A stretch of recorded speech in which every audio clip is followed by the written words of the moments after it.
You're listening to City of Muses on Paris Underground Radio.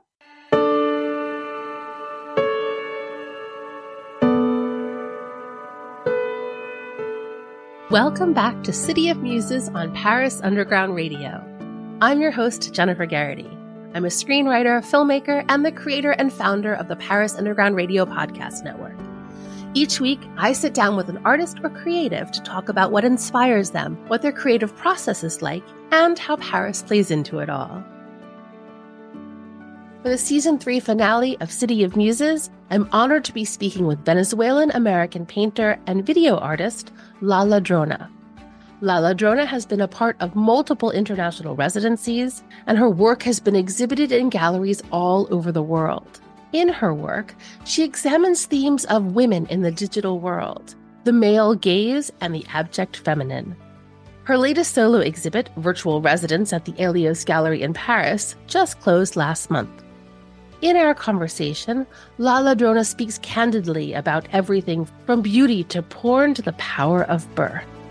Enjoy. Hello, Lala. Thank you so much for joining me today. Thank you for having me. I'm very interested to talk to you all about the work that you've created, your online world, all of these different pieces. But before we get to that, can you tell us a little bit about who you are and what you do? Yeah, so I'm Lala Drona. So I'm a painter and video artist. I was originally born in Denver, Colorado, but I've lived in Paris, France for 11 years. In university, I studied creative writing, but I've been an artist my entire life. Ever since I could hold a pencil, I've just been, drawing or painting, etc.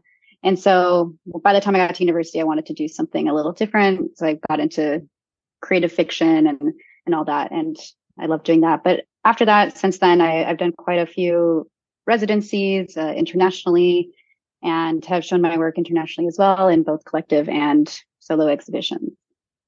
Fabulous. I was going to ask you about art in your childhood. Do you remember the first piece you created or a piece you created as a child?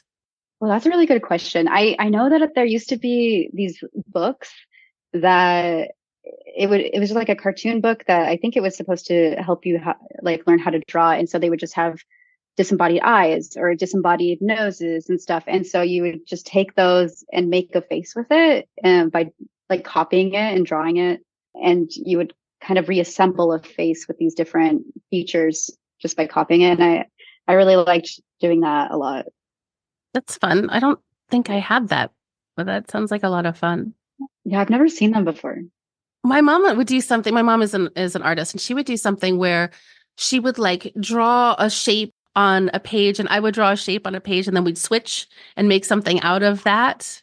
And sometimes we'd switch again and see what we could make. That was always really fun. Yeah, that's like a collaborative. It's almost it's a little different, but the exquisite corpse, where you kind of fold down the paper and draw in collaborative artwork. Yeah, I think there was also, I remember in preschool, they had different stations of different things we had to do. And one of the stations was it was shaving cream. They would put it on the desk and then you would just mix your hands in it and make different shapes in it. And that was my favorite thing to do. That's fun. I never got to do that. Do you come from an artistic family?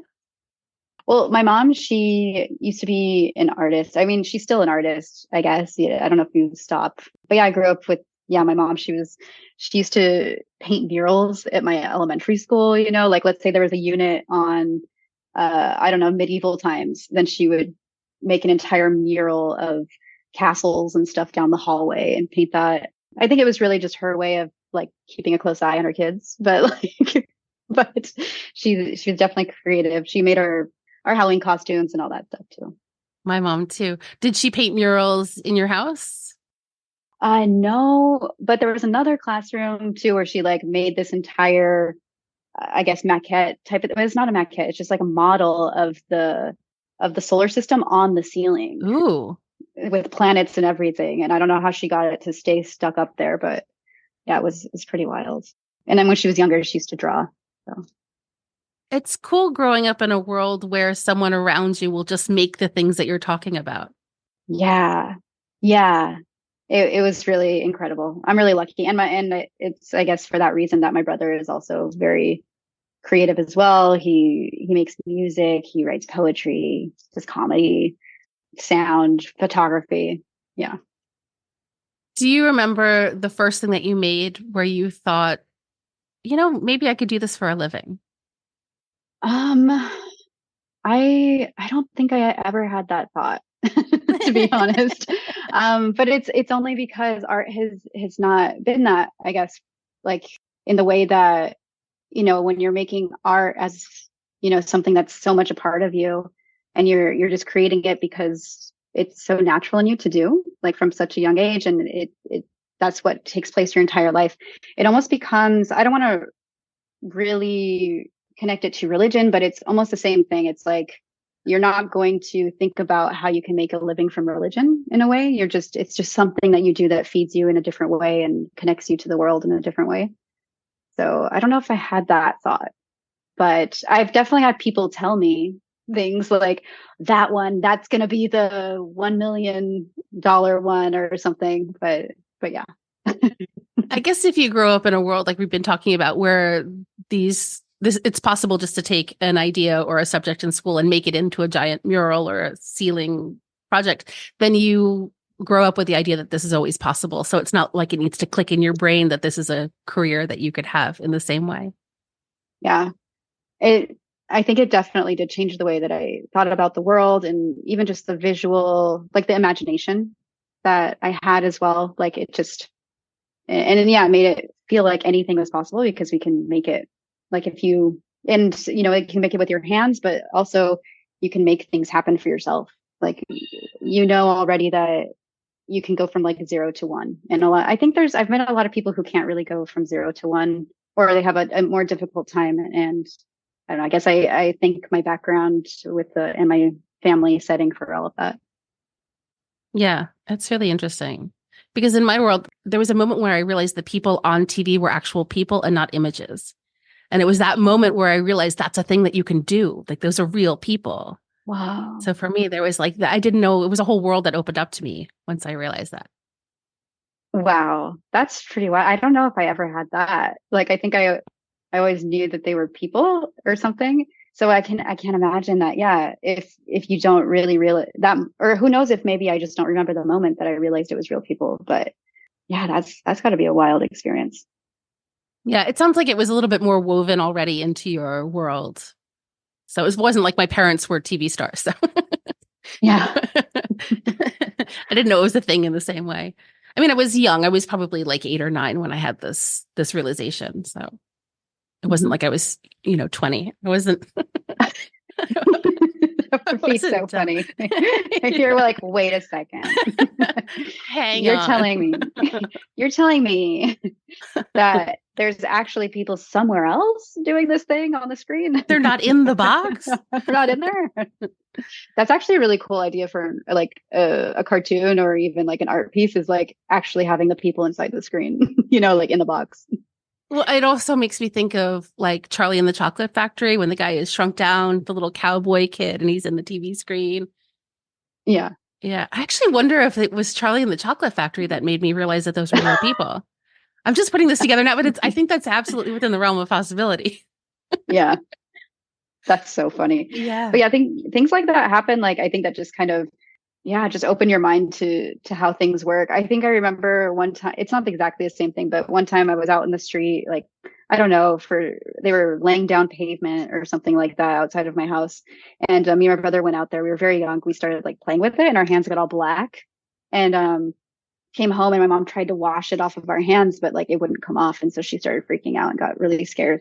And so she she like ran over to the construction workers and told them. And then they came over to our house with like this special cream that like they used to like take it off and stuff. And that really showed the back, like kind of behind the scenes of like, wow, these are real people. They're not just these characters who are, that are making things. I don't know how to explain it, but when you're really young, you just know not to talk to them, in a way. And then it kind of breaks that barrier.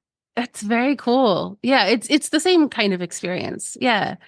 So speaking of creating something otherworldly, if I'm not mistaken, a little over a decade ago, you created an online world, this Lala world, just sort of this dystopian world with its own press and its own art guild and your own persona. And this is the world that your art lived in or lives in.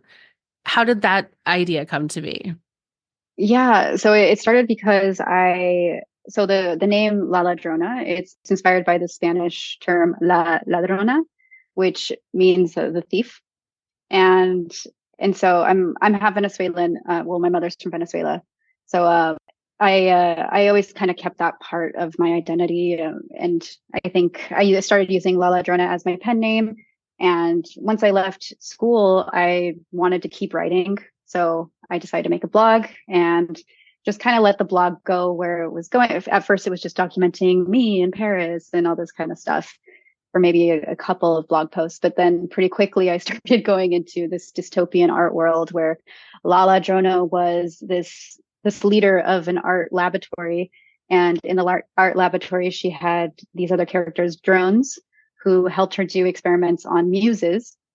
And they did these experiments on muses in order to extract inspiration from them. And from there, Lala Drona would use the inspiration like in her artwork. So therefore, all the physical artwork that I do is in a way maybe coming from these different experiments that were happening in the dystopian fiction world. And yeah, I did that for about 10 years. Every once in a while, I'll still update. It's on www.basedonthefact.com if anyone wants to check it out. But yeah, a lot of it is a lot of critique on the art world. It's kind of satirical and fun, and yeah, but a little bit of truth mixed in with fiction over there. It's interesting that you would make yourself almost like an evil character, extracting things from muses. It's very interesting. I always felt like I've always been drawn to the villains in literature in general, because I just feel that they have a power and a freedom that maybe some of the heroes don't. And I think as well, I've never really completely identified with the heroes because I guess you could have an anti-hero, but I don't know. There's something about villains that you get to accept your otherness in a lot of ways. And I feel, having grown up Venezuelan-American, like part Latina, part American, and like kind of dealing with that, never really fitting in a lot of ways. And then after around like puberty, I also had a unilateral breast agenesis, meaning that one breast grew and the other breast didn't. So I was hiding that and dealing with that. And so a lot of times we'll see villains have some sort of a weakness, and it could be a physical weakness. It could be, that maybe they're missing an eye, they have an eye patch, or they have a cane or something like that. And so I had this like missing breast in a way. And I don't know, I just found my power there and for some reason and identified with it and felt like I could have a lot of fun being a villain.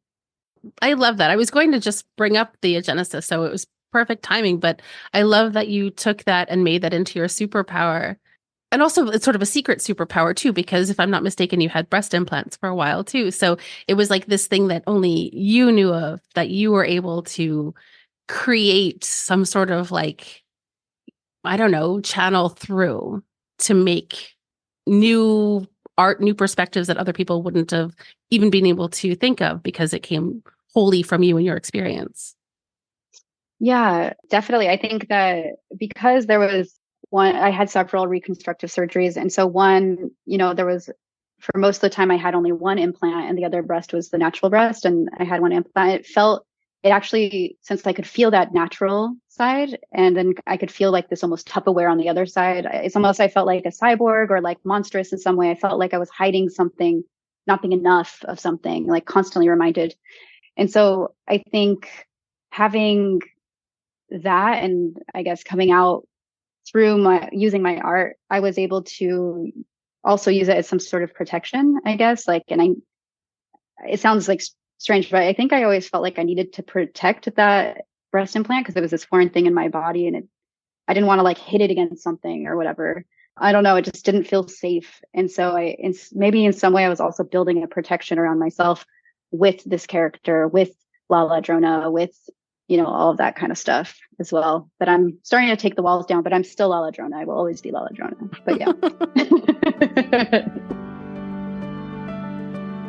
Does French culture sometimes leave you scratching your head?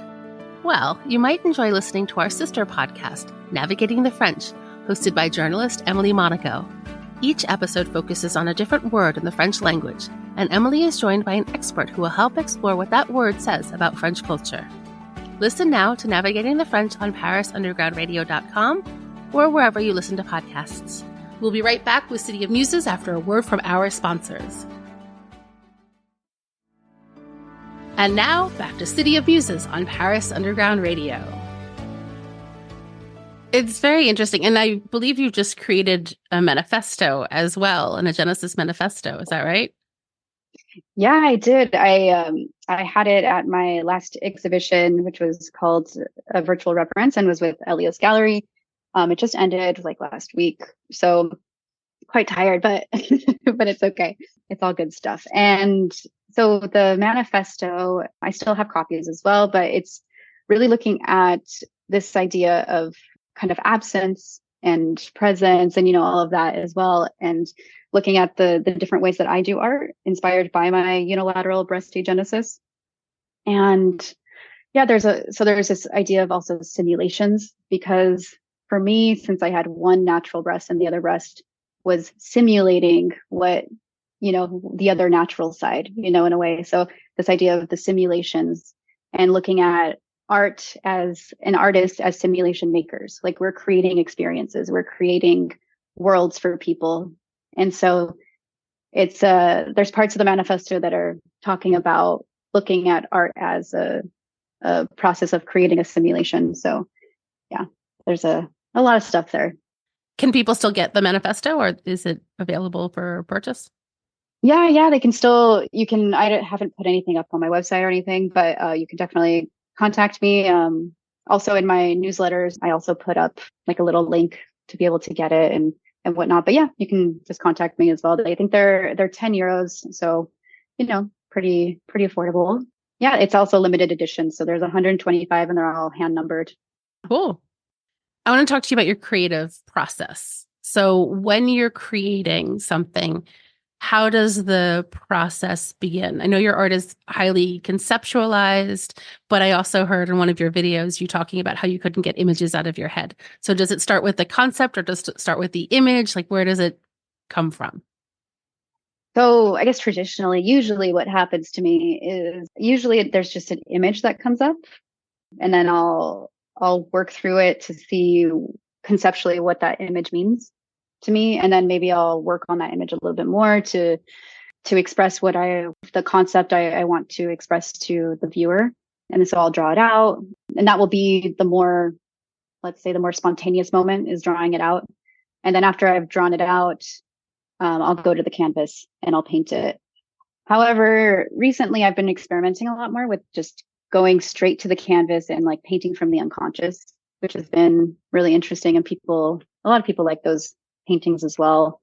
They look a lot more like dystopian, like there's these characters in this weird world and whatnot. But yeah, I think I'm also in a process right now of testing out different processes. Like right now I am doing a lot more experimentation and iterations, which is something I didn't do before. Like now if I have a character, I'm like trying to draw or paint the hair 10 different ways before I actually go to the canvas, which is like actually very challenging for me to do. It's not very fun, but I'm trying it. Is there a time or a place where these images will come to you more easily or naturally? I think when I'm just lying down and staring at the ceiling, or in the morning before you really get up and you're just kind of laying around, maybe in the shower, those alone moments, I think is when it happens the most. But I do a lot of times as well, like when I'm talking to friends, like someone says something funny and then I come up with a really funny image and want to remember it for later, That's interesting. And when you're creating a collection, do you create the art knowing it's going to be part of this larger collection? Like, do you start with the idea of the collection before you make the pieces, or do the pieces dictate the collection? Yeah, so I guess it might be different for everyone, but for me personally, I think I have to force it to happen because I get so many images in my head, I get so many ideas, I get so excited about every new idea that I have to like sit myself down and say, no, you're going to work on these. And so, specifically kind of plan them out. And then I usually find that I can't do, even once I do that, I can only do about maybe maximum three at a time. And then I have to go do another project. And then I can come back and do three more if I want to. But it's it's hard to to stick with the same thing, I guess. It does seem like when you're creating something that you play a lot with different perspectives and like examining something from all angles. I'm thinking in particular of the power of the click, where you've got three different visions of sort of the same idea. When you're doing that, is it like you have a particular object in your mind that you're also then circling around in your mind and thinking of different perspectives? Or do all of these ideas sort of flash in your mind at different times? Like, here's how I could think about it. And then if I flip that around, here's how I think about it. How does that come to you? Yeah, for that one, it was interesting because I was actually staying at a residency in Spain, and it was a residency that happened to be all women. And it wasn't an all women's residency, but it just happened to be that it was only women who signed up at that particular moment. It was the first time that I had been around only women, I think, my entire life, and it was the oldest person was probably in their 70s. The youngest person was 20 years old, or so it was a really incredible experience. And so I think that for whatever reason added to a lot of energy, and I don't know, I just felt very inspired at that moment. And so actually the images came really, really quickly, and I drew them out. And yeah, I think it was also, I wanted to express like people online. And so I ended up using like these icons kind of that Facebook used to use that like look like people. So it's very dated at this point, but when young people see it, they're like, "Oh, okay, that's pretty old." And I'm like, "Oh yeah, how would you modernize it?" They're like, "Oh, those avatars that look like people and stuff." I'm like, "Oh, I don't want to do that." It's also sort of the little man that you take in the Google Maps and put him down on the street, like I guess maybe minus arms and legs, but still sort of that same idea. Exactly, exactly. And so yeah, I wanted it to represent like the digital masses and how the digital masses, their interactions with women's bodies. And so I was able to have that. There's one perspective of one woman's body where it's almost like the origin of the world. Is that the name of the piece? Mm-hmm. Yeah, by Kolbe, where we have that perspective. And it's kind of this perspective of the male gaze. It's this idea of like what we're kind of pornographic angle of women. Also the birth image where the doctor is like, taking the baby out, whatever. It's this image that we look at women. And then there's another perspective in one of the other pieces where it's the opposite perspective. It looks like she's holding her breasts and like the viewer is her head. So we don't see her head because we are her head. And then we're looking down the body. Yeah, I think I wanted to, in that one, I wanted to force people to be in some sort of a female gaze or a woman's gaze. Yeah, so I wanted to, I guess, have a duality there. Continuing along with this idea, and I have sort of the same question for you with your multimedia work, and along with what you were just talking about, one of your newer pieces, and I'm sorry that I don't know the name of it, but it's with the textile vulva. You have this multi-layered piece, so it's almost in like three parts, right? There's the original textile piece. Then you have the video taken of the interactive textile piece. And then you have a painting with the video put inside of that painting. So well, first of all, can you tell us a little bit about what that project is? Yeah, so that piece is called Virtual Power. And so, well, it was born out of this, well, for like an art project in general, I wanted to look at birth. And then I realized like, oh, I'd never seen a live birth before. And so I thought like, oh, well, this is kind of strange because it's kind of a rite of passage. Like we're all born, like, why don't we know what it looks like? Or why, and half the population may potentially or could, give birth. So like, why is it something that's so hidden? Why haven't we seen it? So I started looking online on Google and like, you cannot find it. I was like, wow, birth is actually censored. Like, this is pretty wild. Why, and then I started looking, I was like, okay, well, maybe I'll have to, look up animals or something and like kind of invent what I think that birth looks like for women from that. then I was like, okay, well, I have like the birth side, but then what about the woman's body? I need like that position. So I looked up some pornography, and it's very easy to find pornography on Google, but it is impossible to find birth on Google. So it was just, that was very interesting to me in general. And so in order to kind of experience birth, I decided to make a birth model, and I made it out of textiles. And I pushed a baby through the birth model, filmed it. And with that, the video that I filmed, I put that inside a canvas. So it's like a canvas video painting. And yeah, the body is made out of pixelized oil paint. And then the where the birth is happening, that's a video of the textiles. And I actually, during my exhibition, Kristen Sanders, who is a writer, very talented, she wrote a poem and performed a poem inspired by the piece. So, yes. That's cool. When I was in health class in high school, they showed us a video of a woman giving birth, and it was horrifying. And so I tried to find it for you. I think it's called The Miracle of Life or something like that. And I tried to find it for you because it's so like burned in my brain. It was horrifying. And I think it was very smart of them to show that to us in high school, because it absolutely made me not want to get pregnant in high school. It was like the best form of birth control. But I tried to find it for you to help you with this project, but I couldn't find it. You were right. I couldn't find it anywhere. Oh, Everywhere dang. that it looked like it had been taken down. Wow. Like, isn't that pretty wild though? I mean, I will like tell you though, ever since, like, there's been people who have been very kind to send me videos of birth. And there's actually this Instagram page that's called Badass Mother Birther. Oh my gosh. Check it out if you want to see birth, because it's just an entire Instagram of reels of women who have let people film their births. And I don't know, it's interesting how it can be horrifying, but again, thinking about the villain, right? Like, it's horrifying, but this is something that's so natural, that's so powerful, that is just made, I guess, horrific by society, or where it's something that we're not used to seeing. It's scary. We're not familiar with it. And it's also a huge power that women have that is just like not being shown. I don't know. It's really interesting to think about. But at least when I saw the births, I was really shocked at, like, oh, there's not really as much blood as I thought there would be. Oh, there was so much blood in the one that I saw. There was so much. Oh, wow. Yeah. I was very like, yeah, it was a lot. It was a lot. I mean, maybe it was just that I shouldn't have seen it at 16, but it definitely stuck with me. Yeah. What if they like chose like the most hardcore, like gory one that they could find, and they're like, let's show them this one?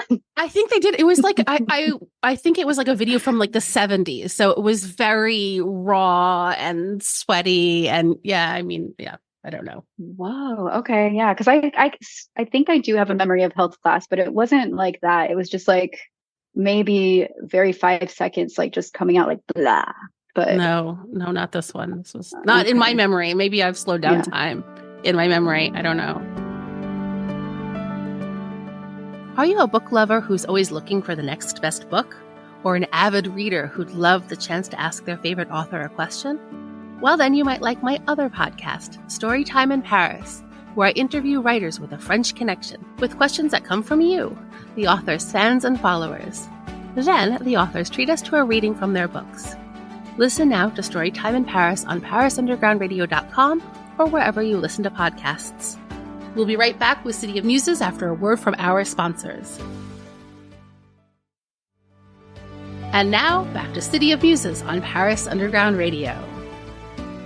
But I think, you're talking about female power and how maybe it's censored because of that. But I also think one of the things you talk about a lot in your work is the male gaze. And I think that childbirth is not sexy. And I think that men want to reserve that area for something that they can put something into that is sexy that way. And seeing something come out of it that has nothing to do with them, I think that's the disconnect. I think that's why it's not online, because it's not sexy anymore.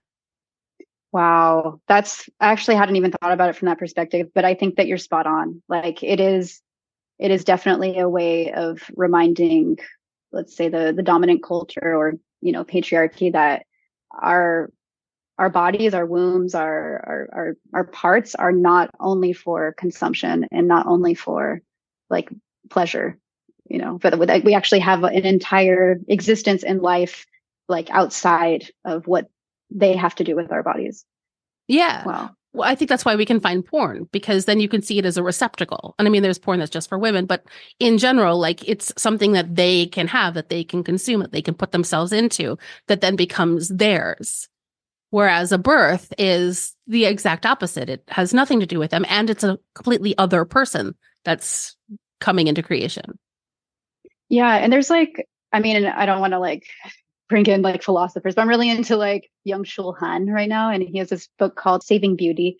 And he talks about how modern beauty today is all about, it's like this open mouth, like dumb, beautiful, like, this is so pretty. It's so shiny, like shiny, dumb beauty kind of.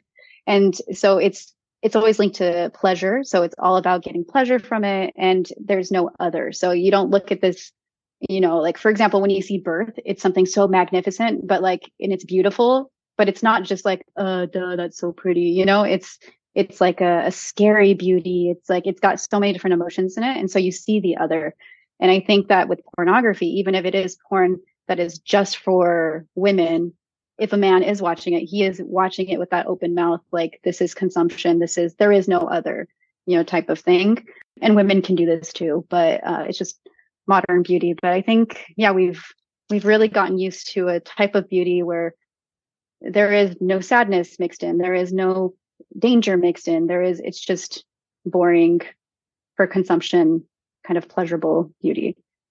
Yeah, and even the porn that there used to be, as far as I am aware, is that there used to be like someone coming over to your house and fix something or whatever, and then the story unfolds.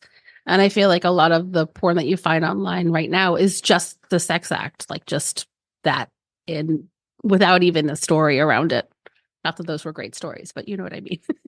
Yeah. And like if you think about like this idea of beauty as like complete, I think of it as like there is no beauty is non-resistant, so like if you take it really, really far and you're like, okay, back in the day there was like, hair on vaginas and stuff or on vulvas, but now there's no hair at all because why? Hair is adding more resistance.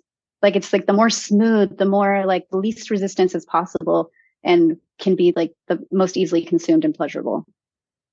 Right. And then it becomes much more about the observer than the person being observed. Like, I find you beautiful, so I get to have you, versus the person inside, like the beauty being a reflection of who they actually are and an invitation to get to know maybe who they are. It's more like, I don't care about that. I just want the external shell that I can take for myself. And then the job of the observer is to just try to only be that external shell. Mm-hmm. Exactly. Exactly. And it just dehumanizes the entire world except for, yeah, our own, for lack of a better term, narcissistic selves, like kind of stuck in our own bubbles, and getting our own pleasure from anything external to us. So yeah, I think in my art recently, I've been really trying to challenge those ideas of like beauty and smoothness and how I depict characters and whatnot. Like, instead of just making their hair, right now I'm working on some characters where I'm making their hair really beautiful, but it's too shiny. So I'm like, okay, let's pull some little hairs out and make it a little disheveled. And I just did it a tiny bit and they look absolutely nuts. And I'm just asking myself, like, are we so used to seeing women being perfect that even just a little hair is like a signal of like hysteria? Like, That's very interesting. You have a series of paintings about women in the digital world, and you have created this own world, the Lala world. So what is your relationship with the digital world? You seem comfortable there. You've got this world that you created. You've got your Instagram that you put yourself front and center on. Is it true? Are you comfortable in the online world? yeah, I think the online world is really at its best when it does promote like physical contact as well. I know it's not always possible. Like, of course, when you live far away or, whatever, but I love it when I can contact somebody online, for example, and then get a coffee with them. It's the best. But I do feel very comfortable in the digital world. There's so many things that are available in the digital world that aren't in real life. Even getting to know on Discord or anywhere else, like getting to know people who are interested in the same things you are.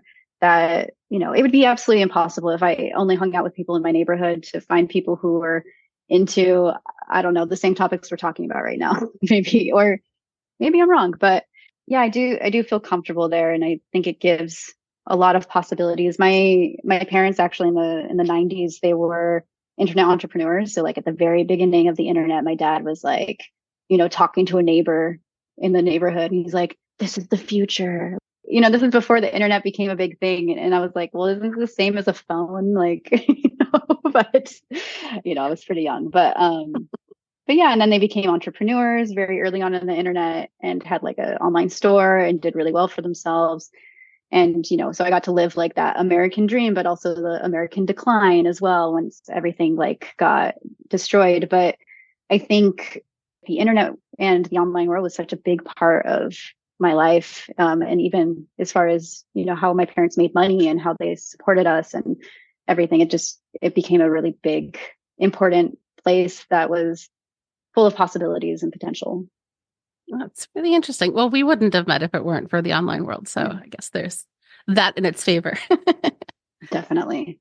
So my final question to you is about Paris. How do you think that Paris has helped or hindered you as a creative? Oh, Paris. Paris was really difficult at the beginning, but it's inspired me so much. At the beginning, when I first got here, everything was so gray. So I did this gray series of art. That's also why Power of the Click is gray. It's kind of at the end of that period.